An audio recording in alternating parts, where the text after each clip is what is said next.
پھر مشائخ کی طرف سے ہم جب 40 سال کے ہو گئے تو اجازت ملنی شروع ہو گئی. 40 سے پہلے تو نہیں ملی, 40 سال کی عمر ہو گئی. 2014 سے پھر مشائخ نے اجازت دی. اس وقت 8-9 مشائخ سے الحمدللہ اجازت ہے.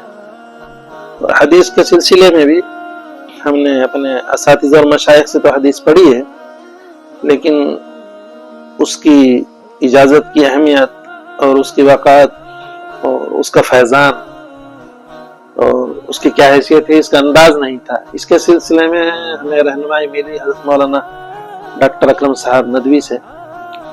انہوں نے اس کی طرف نشاندہی کی اور پھر ہمیں اس میں دلچسپی ہوئی, اور پھر اس سلسلے میں ہم نے, گرچہ ہمارے استاد حضرت مولانا برہان الدین سنبھلی تھے جن سے ہم نے ابو داؤد شریف پڑھی ہے, لیکن اس شوق کے بعد ہم نے ان سے پھر باقاعدہ ابو داؤد شریف کی سند لی, اجازت لی, اور پھر حضرت مولانا افتخار الحسن صاحب کاندھلوی رحمۃ اللہ علیہ جن کے پاس حدیث میں بہت عالی سند تھی, ان کے پاس گئے. ان سے جب وہ چراغ سحر تھے ان کے آخری ایام میں ان سے حدیث کی اجازت لی.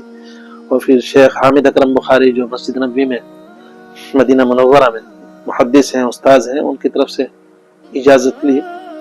اور پھر مولانا اکرم صاحب کے واسطے سے ایک شیخ محمد فاتح القطانی ہیں جو مرحوم ہو گئے ہیں, غالباً 104 سال سے زیادہ عمر ہوئی, شام میں تھے, ان سے بھی ان کے واسطے سے اجازت ملی. تو اس کی طرف دلچسپی ہوئی اور پھر یہ اجازتوں کی افادیت کھلتی گئی. پھر اس سلسلے میں حضرت مولانا اکرم صاحب نے ہمارے سندوں کے سلسلے میں التحریر السدید لمال الشیخ محمد مسعود العزیزی الندوی ابن اتصالات و اسانید کے نام سے کتاب بھی لکھی.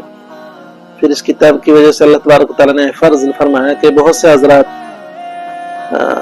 دوسرے ملکوں سے, شام سے, یمن سے, مصر سے, عراق سے حدیث کی اجازت لیتے ہیں اور حدیث کی مجلس آن لائن قائم کرتے ہیں.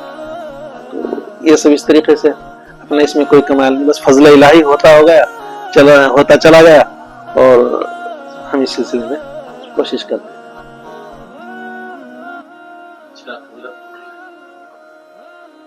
امت مسلمہ کو خاص طور سے جو دینی مدارس سے جڑے ہوئے ہیں ان کے سلسلے میں کیا پیغام دینا چاہتے ہیں؟ دیکھیے, ترقی کے لیے جو اہل مدارس ہیں, جو علماء ہیں, اس وقت جو ہے افراتفری کا دور ہے, فتنوں کا دور ہے. اس وقت رجوع اللہ کی ضرورت ہے, اللہ کی طرف متوجہ ہونے کی ضرورت ہے. سارے معاملات اللہ کی بارگاہ میں اللہ کے سامنے پیش کرنے چاہیے اور خلوص اور للہیت اپنے اندر پیدا کرنی چاہیے. اس وقت ہمارے اندر یا جو ہمارا طبقہ ہے, طبقہ خاص ہے, اس کے اندر ایسی باتیں درائی ہیں اور ایسی چیزیں ان کے اندر آ گئی ہیں جو بگاڑ کا سبب ہے.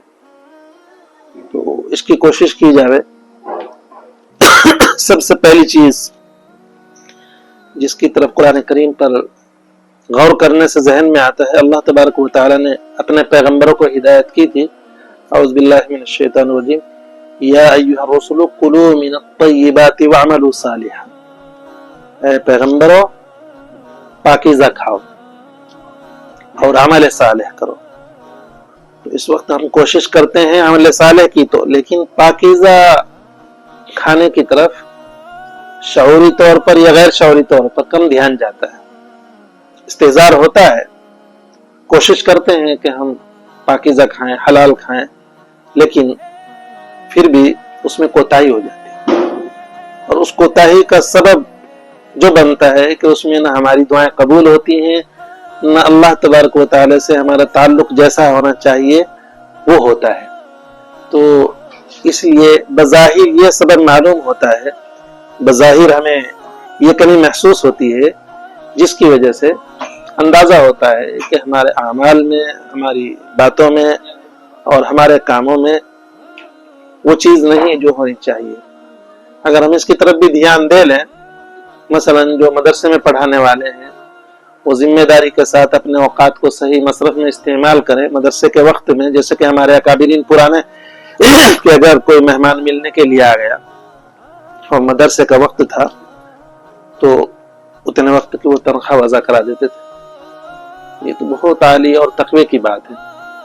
اس درجے میں نہ صحیح, اتنا تقوی نہ صحیح, کم سے کم اتنا ضرور ہو کہ جو ہمارا وقت جس کام کے لیے مدرسے نے ہمارے 5 گھنٹے 6 گھنٹے 8 گھنٹے جو متعین کیے ہیں ان کو کم سے کم پورا صرف مدرسے کے معاملات میں, مدرسے کے کام میں صرف کریں.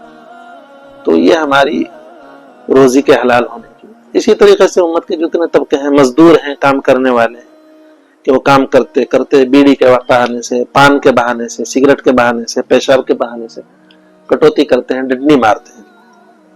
اور بھی جو دوسرے شعبوں میں کام کرنے والے ہیں وہ کہیں نہ کہیں اپنا کام کرتے ہیں. مثلا موبائل دیکھتے ہیں, موبائل میں اپنی جو ان کی میل یا ان کے میسج یا ان کے پیغامات ہیں ان کو دیکھتے ہیں, ان کا جواب دیتے ہیں, لیکن اس وقت میں نہ دینا چاہیے ضابطے کے حساب سے. تو چاہے آفیسر ہو یا کوئی حاکم ہو یا کوئی دینی ادارے کا استاذ, ملازم, مدرس ہو, وہ سب اس میں آ جاتے ہیں. یہ سب کے لیے تو سب گڑبڑ کر رہے ہیں. تو اگر امت کا طبقہ خاص بھی اس میں لحاظ کرے اور اپنی ذمہ داری کو نبھائے اور اس کے بعد حلال کھانے کے بعد, حلال کی کوشش کرنے کے بعد عمل صالح کی کوشش کرے, امید ہے کہ انشاءاللہ وہ نتائج جن کی توقع کی جا سکتی ہے وہ مرتب ہوں گے اور امت کے اندر جو بہت سے فسادات, جو بہت سے بگاڑ پیدا ہو رہے ہیں وہ نہ ہوں. تو اس وقت یہ خاص پیغام ہے اس سلسلے میں کہ اپنے آپ کو, اپنی ذمہ داری کو کیسے نبھانا اور کیسے صحیح ڈگر پر ہم چل سکتے ہیں. یہ خاص طور سے اہل مدارس یہ جو اس لائن میں لگے ہوئے ہیں ایک مثال دی ہے, ورنہ تو بہت ساری چیزیں ہیں جن کی طرف الگ الگ رہنمائی کی جا سکتی ہے یا اشارے کیے جا سکتے ہیں. جو جس طبقے میں لگا ہوا ہے, جو جہاں پر لگا ہوا ہے, وہ اپنی ذمہ داری کو, اپنے وقت کو صحیح مصرف میں استعمال کرے اور پوری ڈیوٹی دے, تو اس کی روزی حلال ہوگی اور پھر اس کے کام میں برکت پیدا ہوگی. تو اس وقت سارے نقصانات, ساری بے برکتیاں, دعاؤں کا نہ قبول ہونا اور اللہ سے وہ تعلق قائم نہ ہونا, اس کی وجہ یہ ہے کہ کہیں نہ کہیں ہماری غذا میں اور ہمارے روزی میں پاکیزگی کی کمی ہے.